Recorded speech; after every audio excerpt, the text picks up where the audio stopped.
Hey folks, welcome back. Chris in Central Pennsylvania.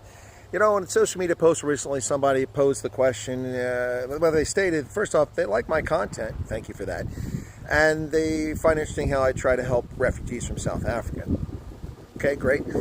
But they said if Colonel Wyatt really wants to help, why doesn't he form a not-for-profit, a non-governmental organization to help refugees? Well, there's a few reasons for that. Number one, that's not my task, that's not my job. Number two, there's no need for that.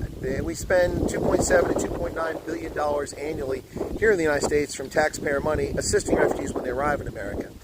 Now, beyond that, we live in a very litigious society. People sue organizations at the drop of the hat for compliance with this law and that regulation. I'm not an attorney and I'm not independently wealthy, so I don't have the resources to create something like this and just, go right into it.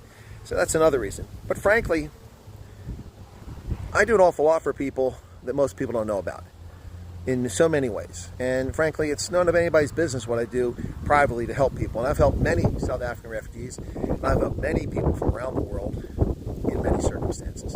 And that's my choice. It's not my task, it's not my job to form a not-for-profit to help people. There are plenty of them out there. So, a good example of why no good deed goes unpunished is the situation with Operation Pet Lift and the dispute that took place there. Now, I've covered the story of Operation Pet Lift because people ask me to talk about it, and they love their pets and they want to bring them to America, and it's not a simple process, and the refugee program doesn't bring your pets over. We're not rescuing pets, we're rescuing humans who are being persecuted.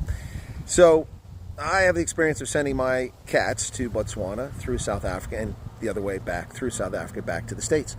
And a few months back, someone came into my chat and said, it only costs $200 to send pets to America. And I said, that's not true. That's utter nonsense. Where are you getting that from? Because I know better. I know that it costs a significant amount of money. And that's when I became aware of Pet Lift and these people talking about it. Someone had misunderstood a statement that was made about $200. The $200 was a discounted rate to pay for the titer test for dogs. It doesn't even begin to cover the cost of shipping a pet. Now, Operation Pet Lift is trying to get donations and get funding to reduce the cost for people coming from South Africa to bring their pets.